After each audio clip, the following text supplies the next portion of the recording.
శ్రీమాత్రే నమః. ధనుర్మాసం సందర్భంగా ఇప్పుడు మనం ధనుర్మాస వ్రతం తిరుప్పావై గురించి తెలుసుకుందాం. శ్రీ వైష్ణవ సాంప్రదాయంలో వెలకట్టలేని ఆణిముత్యం లాంటిది తిరుప్పావై. ఇది తమిళంలో రచించినటువంటి పాసురముల మాలిక. మరో భగవద్గీతగా సన్మానం పొందుతుంది. తమిళంలో పాసురం అంటారు, తెలుగులో పద్యం అంటారు, సంస్కృతంలో శ్లోకం అంటారు, అంతే తేడా. ఎందరో మహానుభావులు, పండితులు తమిళంలో ఉన్న ఈ తిరుప్పావై పాసురాలను తమ మాతృభాషల్లోకి అనువాదం చేసి ముక్తిని పొందారు. ఈ అనువాదాలే సామాన్యుల హృదయాలకు తిరుప్పావేను దగ్గర చేసింది. పూర్వము శ్రీకృష్ణుని పొందుటకు గోపికలు చేసిన వ్రతమును అనుసరించి ఆచరించి శ్రీ గోదాదేవి అంటే ఆండాల్ తల్లి, సాక్షాత్తు భూదేవి శ్రీ రంగనాథుని అనుగ్రహాన్ని పొందింది. ఇది చారిత్రాత్మక సత్యం. అలాగే ఆ గోదాదేవిని అనుకరించి ఈ ధనుర్మాసం వ్రతమును భక్తి శ్రద్ధలతో అనుసరించే వారికి భగవదనుగ్రహం తప్పక కలుగుతుందనేదే అక్షర సత్యం. అసలు తిరుప్పావై అంటే ఏమిటి అనేది ఇప్పుడు మనం తెలుసుకుందాం. తిరు అంటే శ్రీ, పావై అంటే వ్రతం లేక పూజ. తిరుప్పావై అంటే శ్రీ వ్రతము. శ్రీ అంటే లక్ష్మి, లక్ష్మి అంటే సంపద. మనకు సకల సంపదలు అష్టైశ్వర్యాలు ప్రసాదించేదే ఈ తిరుప్పావై శ్రీవ్రతం. దీనినే ధనుర్మాస వ్రతం అని కూడా అంటారు. డిసెంబర్ మధ్యలో సూర్యుడు ధనురాశిలో ప్రవేశించినప్పటి నుంచి జనవరి నెలలో మకర రాశిలో ప్రవేశించే వరకు కూడా గల సమయాన్ని ధనుర్మాసం అంటారు. అలాగే మృగశిర నక్షత్రంతో కూడిన పౌర్ణమి అయితే దాన్ని మార్గశిర మాసం అని అంటారు. ఈ మార్గశిర మాసము ఎంతో గొప్పదో మనం వేరేగా చెప్పక్కర్లేదు. ఎందుకంటే ఆ శ్రీకృష్ణ పరమాత్మే స్వయంగా చెప్పాడు. ఏమని? మీరు ఏమీ కష్టపడనక్కరలేదు, కేవలం 30 పాసురములు క్రమం తప్పకుండా అనుసంధానం చేసి చదివితే చాలు, పడే కష్టమంతా తాను పడి మనకు సులభమైన మార్గం చెప్పింది ఆండాల్ తల్లి. ఆమె చెప్పింది కాబట్టి అది నిజం అని నమ్మాలి. ఆమె స్వామితో చెప్పిందంట, నాకు ఎటువంటి ఫలితాన్ని ఇచ్చావో, నీ భక్తులు ఎవరైతే ఈ 30 పాసురాల్ని అర్థం తెలుసుకొని అనుసంధానం చేస్తారో వాళ్లకు కూడా అదే ఫలితాన్ని ఇవ్వాలి సుమా అని భగవంతుణ్ణి వేలు పెట్టి చూపించి మరీ అడిగిందంట. అయితే మనం ఈ వ్రతం ఏ సమయంలో చేయాలి అంటే బ్రహ్మ ముహూర్తంలో చేయాలి అంటారు. అంటే తెల్లవారుజామున 3:30-4 గంటల కాలాన్ని బ్రహ్మ ముహూర్తం అని అంటారు. సూర్యోదయానికి 96 నిమిషాల ముందు అన్నమాట.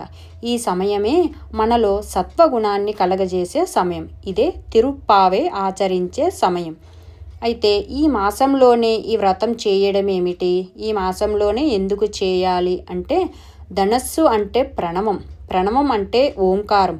ఇదే భగవంతుని తెలుసుకునే మంత్రం. మరి ఈ వ్రతాన్ని ఎవరైనా ఇంతకు ముందు చేశారా, లేకపోతే మనమే మొదట చేస్తున్నామా, ఇప్పుడు చేస్తున్నామా అంటే ఇంతకు ముందే ఈ వ్రతాన్ని ద్వాపర యుగంలో గోపికలు శ్రీకృష్ణ పరమాత్మను పొందడానికి కాత్యాయని వ్రతంగా చేశారు. వారికి ఆ వ్రత ఫలితం కూడా దక్కింది. రేపల్లని నందవజ్రం అంటారు. శ్రీకృష్ణుడు అక్కడే ఉంటాడు కదా. 16 నుండి 18 సంవత్సరాల మధ్యలో వారు తెల్లవారి లేవగానే కృష్ణుడి దగ్గరికి పరిగెట్టేవారు. కృష్ణుడు వాళ్ళ పిల్లల్ని ఏం చేస్తాడు అని భయపడి ఊరి పెద్దలు అందరూ వాళ్ళ పిల్లల్ని ఒక రహస్య ప్రదేశంలో ఉంచేసేవారు. కృష్ణుడు మనలాగా లౌకికమైన కోరికలతో ఆడపిల్లలకు దగ్గరవడు. వాళ్ళకి మోక్షం ఇవ్వడానికే దగ్గరకు తీసుకుంటాడు. శ్రీకృష్ణ పరమాత్మ త్రేతాయుగంలో వానరులందరినీ కలుసుకుందామని మాట ఇచ్చాడు. అదేవిధంగా కొంతమంది ఋషులు కూడా గోపికలుగా జన్మించారు. అందుకని ఆ వానరులే ఈ గోపికలు. ఒకసారి రేపల్లెలో కరువు తాండవించింది. అదేమిటి, కృష్ణుడు ఉన్న ఊరిలో కరువా అంటే ఆయన జగన్నాటక సూత్రధారి కదా, ఆయన లీలలు మనకు అర్థం కావు. రేపల్లెలో వర్షాలు లేవు, పంటలు పండలేదు, ప్రజలందరూ కష్టాలు పడుతున్నారు. అప్పుడు నందుడు ఒక సభ ఏర్పాటు చేసి అందరినీ సమావేశపరిచి ఈ విషయంలో సలహా చెప్పమన్నాడు. పెద్దలు అందరూ కలిసి సలహా ఇచ్చారు. ఏమని? కన్నె పిల్లలు అంటే పెళ్లి కాని యువతలు కాత్యాయని అనే వ్రతాన్ని ఆచరిస్తే వర్షాలు పడి పంటలు పండుతాయి, అందరూ సుఖపడతారు అని సలహా ఇచ్చారు. కానీ ఈ వ్రతం ఎవరు చేయించాలి అంటే దానికి మళ్ళీ శ్రీకృష్ణుడే దిక్కు. ఊరి పెద్దలందరూ కలిసి గోపికలందరినీ తీసుకొని కృష్ణ పరమాత్మ దగ్గరికి వెళ్ళారు. కృష్ణ, నీవే మాకు దిక్కు, ఎలాగైనా సరే ఈ వ్రతాన్ని చేయించి మమ్మల్ని కాపాడు, మమ్మల్ని ఆదుకో అని బ్రతిమాలాడారు. కానీ మన కృష్ణుడు తక్కువవాడా? ఆయనకు తెలియదా? ఆయనే కదా కరువుకి కారణం. కృష్ణుడు వాళ్లతో అన్నాడట, ఏమయ్యా, ఇప్పుడు నా దగ్గరకు వచ్చారా? నన్ను నానా మాటలు అన్నారు కదా, నేను మీ ఆడపిల్లలను ఎత్తుకొని పోతానని దాచేశారా? మళ్ళీ ఏ మొహం పెట్టుకొని నా దగ్గరికి వచ్చారు అని బెట్టు చేశాడు. అప్పుడు ఊరు వారందరూ కలిసి తమను క్షమించమని బ్రతిమాలుకుంటే అప్పుడు ఒప్పుకున్నాడు. అందరూ ఆ యుక్త వయస్సులో ఉన్న గోపికలందరినీ శ్రీకృష్ణ పరమాత్మ దగ్గరికి వదిలి గోపికల చేత వ్రతం చేయించమని చెప్పి వారు తిరిగి వారి వారి ఇళ్లకు వెళ్ళిపోయారు. రేపల్లెలో ప్రజలంతా గోపికల చేత వ్రతం చేయించమని శ్రీకృష్ణుడికి చెప్పి గోపికలను వదిలి వారు ఇళ్లకు వెళ్ళిపోయారు. అది విన్న గోపికలకు పండగ అయిపోయింది. ఆ రాత్రంతా గోపికలు శ్రీకృష్ణుడితో ఆడుతూ ఆనందంగా సంతోషంగా గడిపారు. ఆ తరువాత వారినందరినీ ఇళ్లకు వెళ్ళిపోయి ఆ మర్నాడు వస్తే వ్రతాన్ని చేయిస్తాను అని వారందరినీ పంపింపజేసి తాను నీలాదేవి భవనానికి వెళ్ళి అక్కడ నిద్రపోయాడు. తెల్లవారి నిద్ర లేచిన తరువాత గోపికలు అందరూ బయలుదేరి నిద్రపోతున్న ఒక్కో గోపికను లేపుతూ వ్రతం చేయడానికి శ్రీకృష్ణ దర్శనానికి బయలుదేరారు. తరువాత ఈ వ్రతాన్ని ఆచరించారు. రేపల్లెలో ప్రజలందరూ కూడా కష్టాలు పోయి సర్వసౌఖ్యాలు పొందారు. ఈ కలియుగంలో గోదాదేవి ఈ వ్రతాన్ని చేసింది, శ్రీకృష్ణుణ్ణి భర్తగా పొందింది. ఇప్పుడు గోదాదేవి చరిత్ర గురించి తెలుసుకుందాం. తమిళనాడులోని శ్రీవిల్లిపుత్తూర్లో విష్ణుచిత్తుడనే భక్తుడు ఉండేవాడు. ఈ విల్లిపుత్తూర్లోనే శ్రీకృష్ణుడు మర్రి ఆకు మీద తేలియాడుతూ లోకాన్ని రక్షించాడని నమ్మకం. అందుకే ఇక్కడి ఆలయంలోని ప్రధాన దైవం ఆ చిన్ని కృష్ణుడే. విష్ణుచిత్తుడు నిత్యం ఆ కృష్ణునికి పుష్పమాలలను అర్పిస్తూ ఉండేవాడు. విష్ణుచిత్తుడు అసలు పేరు భట్టనాథుడు. నిరంతరం ఆయన చిత్తం విష్ణుమూర్తి మీదే ఉండేది కాబట్టి ఆయన బిరుదు దక్కింది.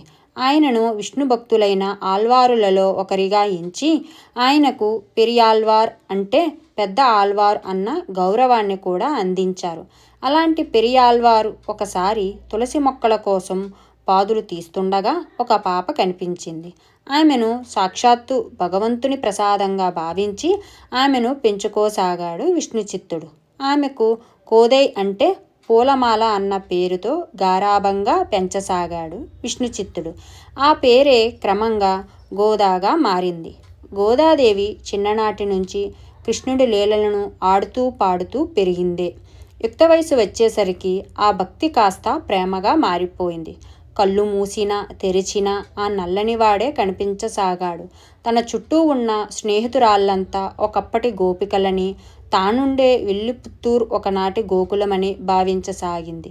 అంతేకాదు తన తండ్రి విష్ణుచిత్తుడు రోజూ భగవంతుని కోసం రూపొందించే మాలలను ముందు తనే ధరించి తనలో ఆ కృష్ణుణ్ణి చూసుకొని మురిసిపోయేది. ఈ దృశ్యం ఒకరోజు విష్ణుచిత్తుని కంట పడనే పడింది. తన కూతురు చేసిన పని వల్ల ఇన్నాళ్ళు ఆ దేవదేవుని పట్ల అపచారం జరిగిందని బాధపడ్డాడు. కానీ ఆ రోజు కృష్ణుడు అతనికి కలలో కనిపించి గోదాదేవి సాక్షాత్తు భూదేవి అవతారమేనని, ఆమె వేసుకున్న మాలలను ధరించడం వల్ల తనకు అపచారం కాదు కదా, ఆనందం కలుగుతుందని తెలియజేశాడు. ఇలాంటి సంఘటనలన్నీ గోదా మనసులో కృష్ణ ప్రేమను మరింతగా పెంచాయి.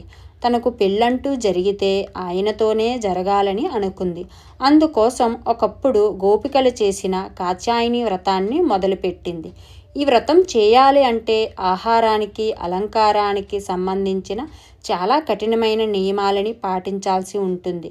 అలా గోదాదేవి తాను వ్రతాన్ని పాటించడమే కాకుండా తన చెలికత్తెలను కూడా ప్రోత్సహించింది. తన స్నేహితురాళ్లను మేలుకొలిపేందుకు, వారికి వ్రత విధానాలను తెలియజేసేందుకు, తనలో కృష్ణభక్తిని వెల్లడించేందుకు 30 పాసురాలను పాడింది గోదాదేవి. అవే ధనుర్మాసంలో ప్రతి వైష్ణవ భక్తిని ఇంట్లోనూ వినిపించే తిరుప్పావై. ఇలా సాగుతున్న గోదాదేవి ప్రేమకు ఆ కృష్ణుడు లొంగక తప్పలేదు. దాంతో ఆయన విష్ణుచిత్తునికి కనిపించి గోదాదేవిని శ్రీరంగానికి తీసుకురమ్మని, అక్కడ రంగనాథుగా వెలిసిన తాను గోదాదేవిని వివాహం చేసుకుంటానని చెప్పాడు.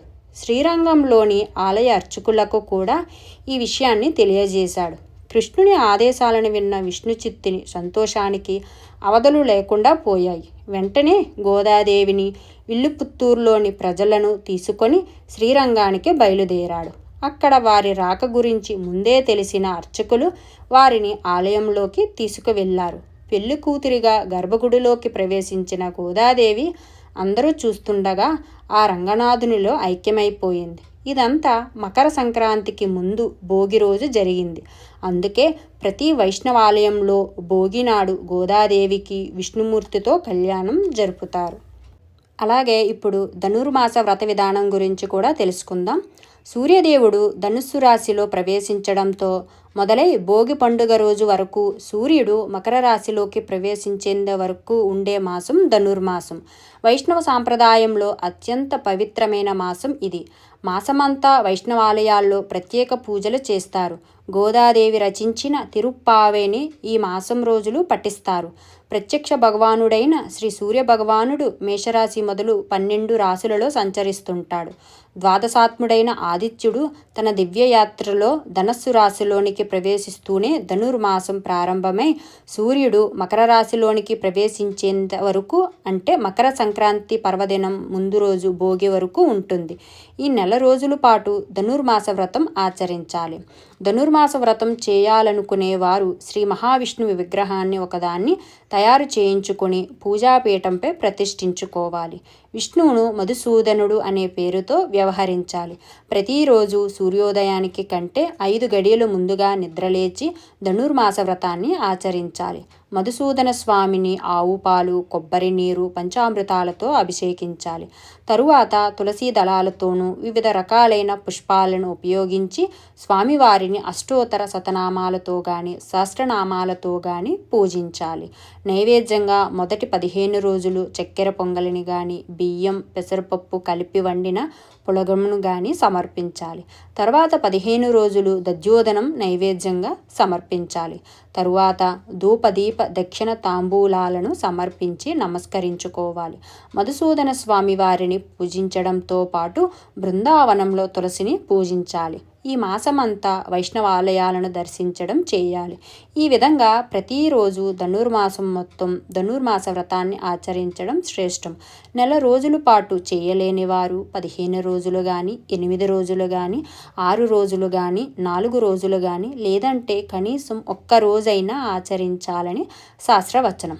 వ్రతాన్ని ఆచరించడం పూర్తయ్యాక శ్రీ మధుసూదన స్వామి వారి విగ్రహాన్ని మధుసూదన దేవేశ ధనుర్మాస ఫలప్రద తవ మూర్తి ప్రధానేన మమ సంతు మనోరథాః అనే శ్లోకాన్ని పఠిస్తూ పండితుడికి దానం ఇవ్వాలి. పండితుడు దానాన్ని స్వీకరిస్తూ ఇందిరా ప్రతి గృహ్ణాతు అని పండితుడు ఇచ్చే ఆశీర్వచనాన్ని స్వీకరించడం వల్ల సకల కోరికలు సిద్ధిస్తాయని చెప్పబడుతోంది. ధనుర్మాస వ్రతాన్ని ఒక్కరోజు ఆచరించడం వల్ల 1000 సంవత్సరాల పాటు నిత్యం వివిధ దేవతలను ఆరాధించినంత ఫలం లభిస్తుందనేది పండితుల అభిప్రాయం. కాత్యాయని వ్రతం లేక శ్రీవ్రతం.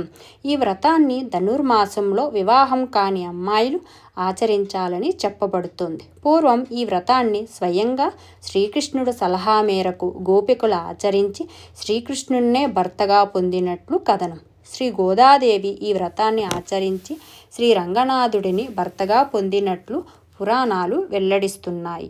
ఈ ధనుర్మాస వ్రతం చేసిన వారు శ్రీ రంగనాథుణ్ణి, గోదాదేవిని మనసులో తలుచుకొని మీరు ఏ కార్యం కొరకు ఈ వ్రతం చేస్తున్నారో ఆ కార్యం విజయవంతం కావాలని మదిలో తలుచుకొని తిరుప్పావే అనే ఈ ప్రబంధ కావ్యాన్ని ప్రారంభించాలి. రోజుకు 1 పాసురం చొప్పున తాత్పర్యంతో సహా చదవడం పూర్తయిన తరువాత కర్పూరం వెలిగించి హారతి ఇచ్చి నమస్కరించుకొని తీర్థప్రసాదాలు తీసుకోవాలి. ఈ విధంగానే ప్రతిరోజు పూజించి చివరి రోజున ఉద్యాపన చెప్పాలి. ఈ 30 పాసురాలలో 1 నుంచి 5 వరకు ఉన్న పాసురాలలో వ్రత విధానం గురించి, 6 నుంచి 15 వరకు ఉన్న పాసురాలలో తన తోటి చెలికత్తెలను నిద్రలేపి నందగోపుని గృహానికి వెళ్ళడం, 16 నుంచి 17, 18 పాసురాలలో నందగోపుడు, యశోద, బలరాములను మేల్కొల్పడం, 23వ పాసురంలో మంగళాశాసనం చేయడం, 25, 26 స్వామివారికి అలంకారాలైన ఆయుధాలను పర అనే వాయిద్యాన్ని కోరుకుంటూ తమ శరణాగతిని అనుగ్రహించి తమ సంకల్పాన్ని నెరవేర్చమని ప్రార్థిస్తుంది. 27వ పాసురంలో పరమాత్మకు జీవాత్మకు గల సంబంధాన్ని కూడారై ప్రసాదంతో పోల్చి వివరించింది. 30వ పాసురం ఫలశ్రుతితో భగవంతునికి మనకు గల సంబంధం తెలిస్తే కోరికలను మనం కోరవలసిన పని లేదని, సతించి భగవంతుడిని అడిగి పొందవచ్చని తెలియజేసింది గోదాదేవి. ఎవరైతే ఈ 30 పాసురాలను నెల మొత్తం క్రమం తప్పకుండా చదివి శ్రీకృష్ణుని పూజిస్తారో వారు అప్పటి గోపికలు శ్రీకృష్ణుని నుండి పొందిన ఫలితాన్ని, గోదాదేవి వ్రతాన్ని ఆచరించి పొందిన ఫలితాన్ని కూడా పొందుతారు. కేవలం 30 పాసురాలను అధ్యయనం చేయడంతోనే పుండరీకాక్షుడు పర్వత శిఖరాల వంటి బాహువులు శిరస్సులు కలవాడు శ్రీవల్లభుడు చతుర్భుజుడు అయిన శ్రీమన్నారాయణుడి వారి కోరికలు నెరవేర్చి సర్వదా ఆనందాన్ని ప్రసాదిస్తాడు అనుటలో సందేహము లేదని ఆ గోదాదేవి తల్లి వివరించింది. సర్వేజన సుఖినో భవంతు.